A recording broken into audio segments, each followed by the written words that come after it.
সিংহের মতো গর্জে উঠে বাঘের মতো মারে বল বিশ্বকাপ হইব এবার আর্জেন্টিনা ফাইনাল সারা বিশ্ব দেখে দিবেন লিওনেল মেসি তাকে বলে ফুটবল খেলা কাকে বলে। এবার অবিশ্বাস্য এক গোল করে পুরো ফুটবল বিশ্বকে তাক লাগিয়ে দিয়েছেন মেসির বড় ছেলে থিয়াগো মেসি।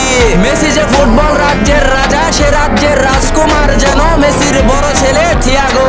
তাই তো বাবার মতো দুর্দান্ত গোল করে নিজেকে প্রমাণ করেছেন বহুবার। তাহলে কি সত্যি পরবর্তী ফুটবল জাদুকর? মেসির পাগলা ভক্তগুলো কই, যারা কেঁদেছিলে বিশ্বকাপের পরে, ভেবেছিলেন মেসি আর খেলবো না কোনো সময় বিশ্বকাপের মাঠে? তোমাদের ধারণা ভুল ভাই, মেসি আবার খেলবো, বেশি দেরিতে না, 2026 সালে। তো মেসি বলছে আবার মাঠে দেখবা, এই খুশিতে একটা লাইক দিও এই ভিডিওতে।